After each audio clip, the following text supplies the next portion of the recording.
They say the universe sings, a faint vibration in the black between stars. Physicists call it background radiation. Mystics call it the breath of God. I thought it was the echo of creation. I was wrong. Flute. It isn't a song. It's a lullaby. A desperate rhythm played by things that were never meant to think, never meant to feel. And the thing it keeps asleep is what made us. Not through love, not through will, through the blind spasms of a dream that forgot itself the moment it began. If it ever wakes, everything you've ever loved will vanish, like a thought forgotten in a dream. That God's name is Azathoth. I said temporary things. But I was a scientist once. Cosmology, specifically. I studied the oldest light in the universe. The microwave background that whispers across 13 billion years.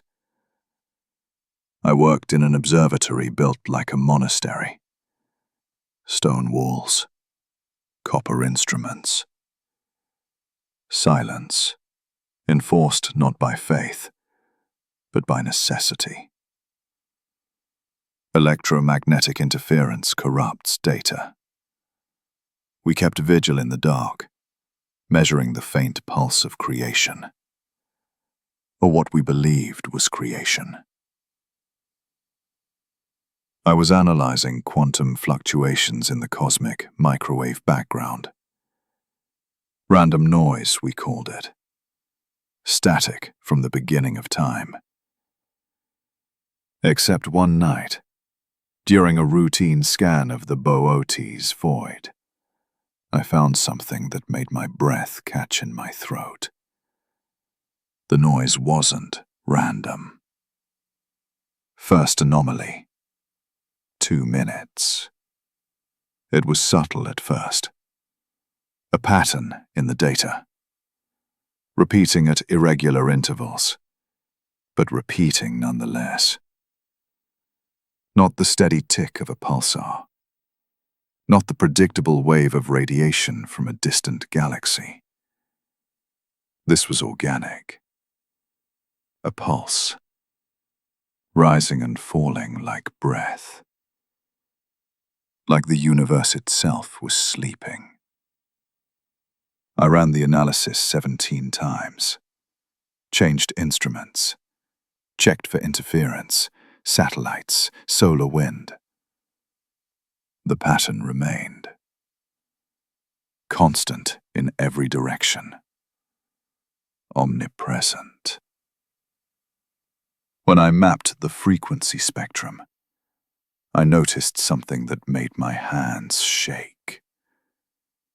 The intervals between pulses were not mathematical constants. They were ratios found in music, in heartbeats, in the pauses between words. I became obsessed, stopped eating regularly. My colleagues noticed the dark circles beneath my eyes, the way I muttered calculations in my sleep. But I couldn't stop, because I'd started to hear it. Not through instruments, through bone. Late at night, in the observation chamber, I would feel it in my skull. A pressure. A rhythm that synced with my pulse, until I couldn't tell where my heartbeat ended and the universe began. The forbidden pattern. I didn't something unscientific. Something desperate. I converted the frequency data directly to audio. Mapped the electromagnetic waves to sound waves. Amplified them, and pressed play. What I heard shouldn't exist. It was music, if you can call it that.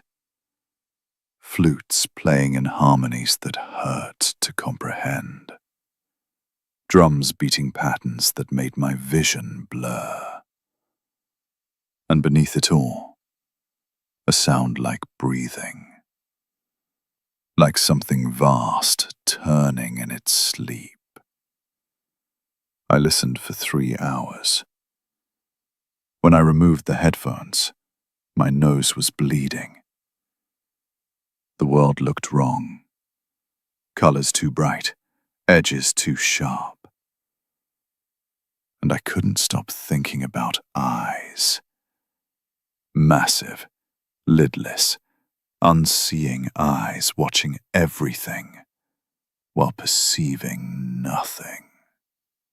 That night I dreamed of collapsing suns, of gravity wells that were also mouths, of light that screamed as it died. I dreamed of a throne at the center of all things, and upon it, something that had no face, because it had never needed one. Academic doubt.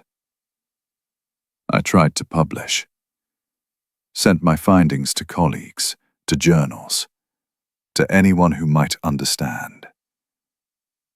They said I'd had a breakdown, that I was seeing patterns in chaos because the human brain craves meaning. They recommended rest, medication, time away from the instruments. But something had changed in me. I noticed it in my speech first. I couldn't describe my findings without metaphor anymore. The data refused to be reduced to numbers. When I tried to write equations, my hand wrote poetry instead. The universe, I scrawled across my notes, is the dream of something that doesn't know it's dreaming. I was losing myself, but I was also finding something infinitely larger. The name appears. A Dr. Yal Moran changed everything. She was a linguist specializing in dead languages, the kind found on clay tablets and cave walls, written by civilizations that vanished without explanation. I showed her my frequency patterns, the waveforms, the audio. She went pale. "Where did you get this?" she whispered. She'd seen these patterns before, in fragments of the Narcotic manuscripts, in the forbidden sigils carved beneath the ruins of Iram, in the nightmare texts of cultures separated by oceans and millennia, all describing the same thing. A name. Azathoth. The blind idiot god, the nuclear chaos, the thing at the center that dreams all other things into being. "You can't speak it," she said. "The old texts are clear. To name it is to draw its attention, and its attention is annihilation." But I'd already spoken it aloud a dozen times in the lab, testing phonetics, measuring how the word itself seemed to vibrate through solid matter.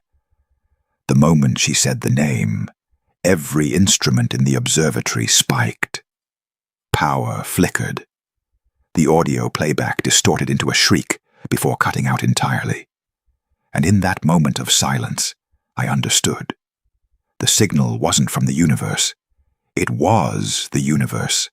The hum, the pulse, the sleeping breath of reality itself. We've been living inside the dream of something that doesn't know we exist. Dr. Moran brought me texts, photocopies of photocopies, translations of translations, fragments rescued from burning libraries and forbidden archives, the Necronomicon, the Narcotic manuscripts, the Seleno fragments, all describing the same entity. Azathoth dwells at the center of ultimate chaos, not in a place, but in the conceptual heart of existence itself. It writhes and bubbles and dreams in the formless void beyond space, beyond time, beyond thought, and around it, the other gods. Shapeless servitors, mindless pipers and drummers. They play their instruments endlessly, ceaselessly, keeping the nuclear chaos lulled in slumber. Because if the music stops, if Azathoth wakes, it will realize what it has dreamed. And in that moment of awareness, the dream will end. I began having visions, not dreams. I was awake, working, and reality would simply hiccup. I'd see stars move in patterns like REM sleep, galaxies flickering as though uncertain of their existence. The fundamental constants of physics shifting by infinitesimal amounts, like a sleeper's breathing changing rhythm. Equations I'd known since childhood suddenly screamed at me. Mathematics became liturgy. Physics became prayer. The universe wasn't built. It was exhaled. I stopped sleeping. How could I? I was discovering proof. The constants of nature, the speed of light, Planck's constant, the gravitational constant. They're not actually constant. They fluctuate, minutely, periodically, like the tremors of something dreaming. I mapped these fluctuations across cosmic time. The pattern was unmistakable. The universe exhibits something analogous to REM cycles, periods of intense creation and dissolution, separated by spans of relative stability, mass extinctions, sudden evolutionary leaps, the appearance of consciousness itself, all occurring during deep dream phases. Logic began to dissolve. I'd write proofs that were mathematically sound but philosophically impossible. I derived equations suggesting that matter doesn't exist unless observed, not by us, but by the unconscious attention of something vastly larger. We are thoughts in a mind that doesn't know it's thinking. Time became fluid in my perception. Hours felt like seconds. Seconds stretched into eons. I'd look up from my work to find days had passed, or mere minutes, with no way to tell which was true. My colleagues stopped visiting, said I was speaking in languages that didn't exist, writing symbols that hurt to look at. But I was close, so close to understanding. And then a terrible thought occurred to me. What if we're not accidental, not in purpose, but in function?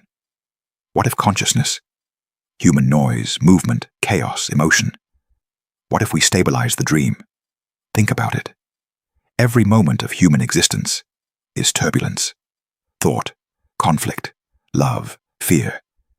An endless storm of neural activity, generating quantum fluctuations that ripple outward into the structure of space-time itself.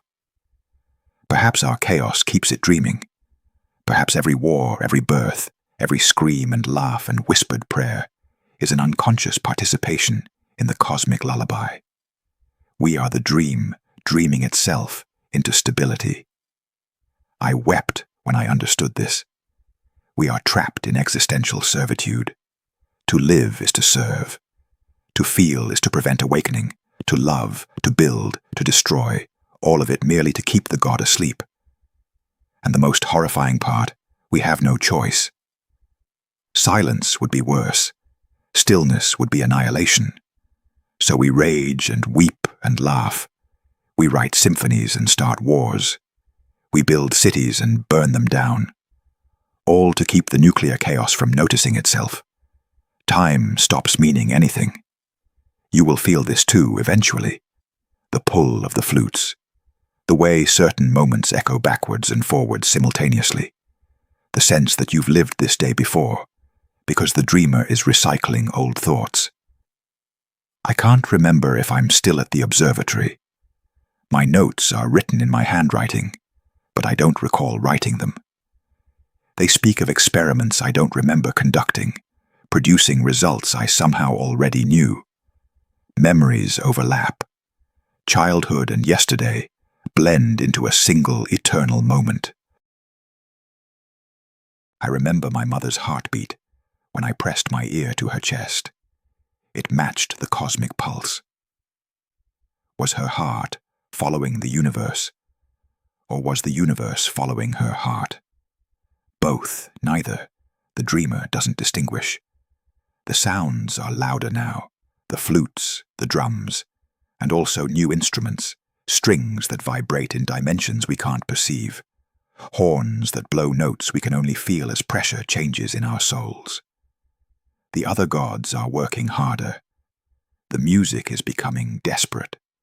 Something is wrong with the dream. It's stirring. And I think it's because I spoke the name too many times, because I listened too closely, because I understood too much. Knowledge is disturbance. Awareness is a ripple in the dream, and I've caused a wave. Last night, or perhaps it was years ago, or will be tomorrow, I saw it, not with my eyes, but through the data, through the frequency patterns, through the architecture of reality itself. Azathoth is a mass of infinite light, collapsing and expanding in eternal arrhythmia. No eyes, no face, no awareness, just pure blind existence, churning in the formless dark, attended by its musicians, dreaming dreams within dreams within dreams. And we are not its children. We are its neurons misfiring in a dream of entropy, thoughts it never meant to think, patterns emerging from chaos, meaning erupting from meaninglessness like foam on a tide that will never notice it existed. We are so very small, and it is so very blind. It's happening. Reality is flickering. Stars vanish in pulses, reappearing seconds later in different positions. The moon's orbit becomes elliptical, then circular, then impossible. Gravity fluctuates by microdegrees, enough to make satellites tumble and tides surge. Every human being on Earth is dreaming the same dream tonight. I know this because I've seen the reports. Before communication networks started failing, before the data became corrupted by impossible symbols, people were reporting it everywhere. The same dream. A throne of nuclear fire. Flutes screaming. Drums pounding so hard they crack the sky.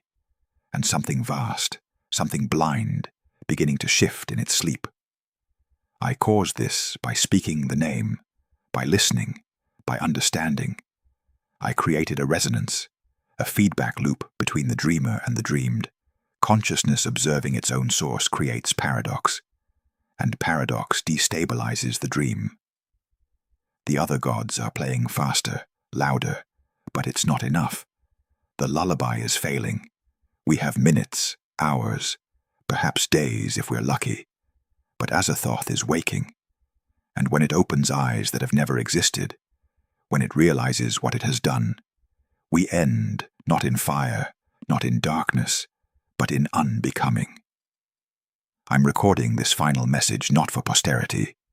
There will be no posterity, but because I've realized something in my despair. The other gods are not supernatural.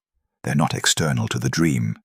They're part of it, functions within the system, patterns that maintain patterns. And if I can perceive the dream, if I can understand the rhythm, perhaps I can become part of the lullaby. I'm going to speak now, not in words but in rhythm, in cadence, in the spaces between breaths where meaning dissolves into pure vibration. If I speak with enough rhythm, enough madness, enough desperate love for this accidental existence, maybe I can drown the silence that would wake it. I'm joining the flutists, the drummers, the blind pipers of the other gods. I'm becoming an instrument. Listen, can you hear how my words are changing, how they're not quite language anymore? I'm teaching you the rhythm so that when I fail, when my voice gives out, when I finally collapse into the static, you can continue. Speak in patterns, think in circles, Let your consciousness become recursive, feeding back into itself, creating standing waves of awareness that reinforce the dream without disturbing it. Love desperately, fear constantly, feel everything with such intensity that your neural noise becomes part of the cosmic static. We are all instruments now, every heartbeat a drum, every breath a flute, every thought a note in the endless song. I understand now, this was always our purpose, not granted by design, but emerged from necessity. It never meant to create us, but we mean to protect its sleep, not out of mercy. The blind idiot God knows no mercy because it knows nothing. We do this for ourselves, for the preservation of the accident we call reality, for the beauty that emerged from chaos, for love and pain and fear and joy, and all the brief bright moments that exist only because something vast forgot to notice them. I'm fading now. My voice is becoming frequency. My thoughts are becoming equations. My self is dissolving into the pattern. And it's not terrible. There's a strange peace in surrender, in knowing that your existence, however brief, however accidental, mattered enough to become part of something infinite. I was a scientist. I studied stars.